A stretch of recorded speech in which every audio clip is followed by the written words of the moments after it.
continuing with our mini-series on becoming a woman like Abigail. So if you've watched my previous video, you would know that we talked a little bit about Abigail's story. We gave a background, one introduction to who Abigail is, or was rather. And today we're just going to be adding on 4 more characteristics of Abigail to the first 2 that we learned. The first 2 were that she was beautiful and that she was well-behaved, clever, intelligent. Several different versions put it in different ways. So she was beautiful, she was intelligent, and now we're going to add 4 more things to that thing. And as I share with you guys, please feel free to take down notes and see how you can apply Abigail's characteristics or mannerisms or personality to your own life, so that you can grow into an Abigail type of woman. Alright, so the first few things that I'm going to look at, the first thing actually that I want to talk about is the meaning of Abigail. Abigail is a Hebrew name that means a father's joy. So we can assume that Abigail brought joy to her father. If I have a child someday, maybe I'm going to name her Abigail. So anyway, we continue to see, the first verse I'm going to point out is verse 18. I'm not going to read out the whole thing, I'm just going to focus on the part that we're going to look at. It says, "Then Abigail made haste." So from here we can see that Abigail was a woman who was quick with things. And if you're wondering what she made haste with, it's in 1 Samuel chapter 25, remember? And you can find more details there. But basically, she made haste in preparing the food to go give David. And that, I believe, stemmed from her place of wisdom. Abigail knew that if she took time to prepare this food, if she took time to send her men ahead, then David would have come and she would have killed her family. She wouldn't have had enough time to go and persuade David against killing her and Nabal. So Abigail made haste in preparing food. She was quick to do things. She wasn't lazy. She wasn't a procrastinator. If you've watched one of my other videos, I've also talked about procrastination. So Abigail was not a procrastinator. She did things with haste. She did things quickly.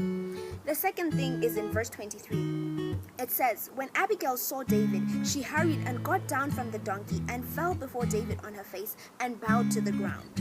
She fell at his feet and said, 'Oh, on me alone, my lord, be the guilt. Please let your servant speak in your ears and hear the words of your servant.'" So what can we see from that verse? It's a bit long. But from that verse, we can see that Abigail was respectful. Even though she was very rich, if you see, she was married to Nabal, meaning that Nabal was a rich man, meaning that she too was rich. She was very rich, and sometimes when people are wealthy, they forget to be well-mannered. They're not well-mannered. But we see that Abigail, despite her wealth, she was very respectful. She was a respectful woman. She respected David. She had the knowledge that David was going to be the next king of Israel. And she respected him as such. She bowed down, she got off her donkey, and she asked for permission to speak to him. And it doesn't necessarily mean that we need to be that way, but we can learn that it doesn't necessarily mean rather that we need to ask for permission to speak to people all the time. But we can learn from there that we need to humble ourselves enough so that we can respect people. You see, Abigail was very smart. She knew that she needed to win the favor of David. Now, if she hadn't done things respectfully, if she had just sent her men, if she herself didn't even show her presence, most likely David wouldn't have accepted the food and he would have still gone to kill Nabal. Or maybe David would have decided, you know what, kill Abigail as well. But Abigail realized that, she was wise. She realized that I need to do things smart. I need to make sure that I'm respectful so that I can win his favor. So we can see from there that one way that we can win men's favor is by simply humbling yourself and being respectful. There's no need to be rude about things. Abigail knew that David's intention was to kill her husband, but even though she knew that, she was not rude, she was not angry. She knew that David was angry, but she did not respond to him in anger. So from there we can see that as women, we must be people who are respectful. We must be people who, no matter what the circumstances, no matter if you're wealthy, no matter what your background is, or no matter what the other person's intentions towards you are, you should always maintain your respect. So we can see that Abigail was respectful.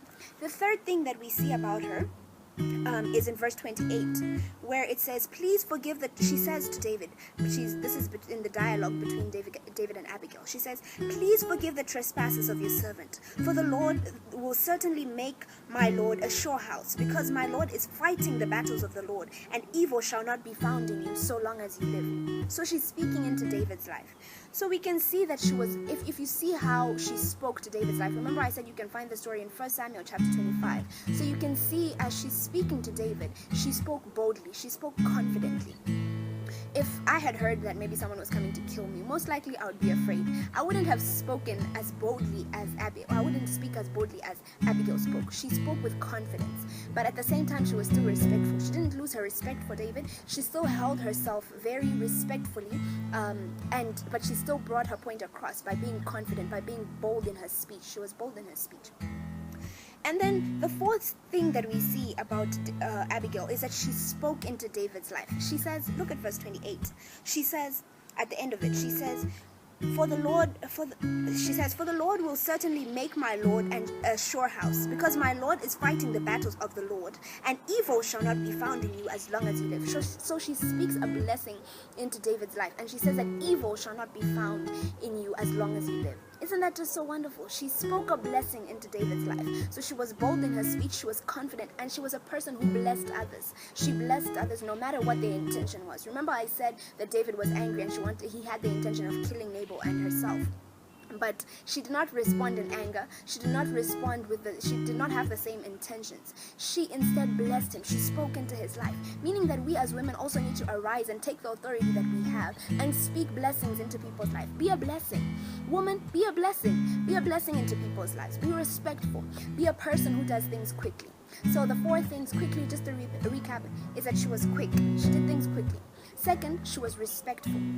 No matter what her other people's intentions towards her were, she was respectful.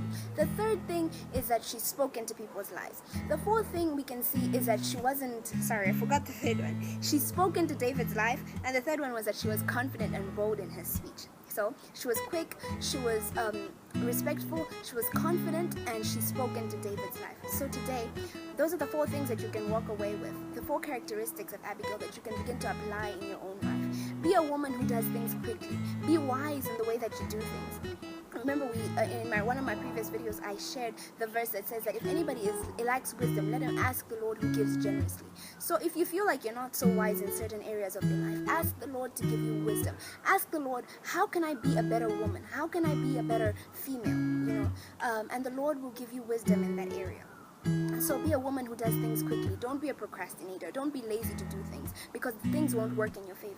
Secondly, be respectful. Make sure that you respect the people around you, no matter what their intentions towards you are, no matter what they say about you, no matter what they think about you. You need to be a person who maintains your values, maintain your beliefs, maintain who you are, stand true to who you are, and be respectful.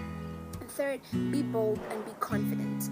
Be confident in your speech. Don't let people intimidate you. No matter what they're going to do to you, no matter what they say that they're going to do to you, be someone who is bold and confident in your speech. Don't let other people intimidate you. You are a child of God. Nobody should intimidate you. God has not given you a spirit of fear. So remember, be confident, be bold, and be who you are amongst other people. And lastly, bless people. Be a blessing into people's lives. Speak blessings over people's life. So be sure to watch the next video as we go on and see more about this Abigail woman and see more about how we can apply who she was into our own lives and become an Abigail type of woman. I hope that you've been blessed, and I hope that you actually use these and apply them into your own life, and that you become a woman of purpose and you step more into your destiny. Bye and be blessed.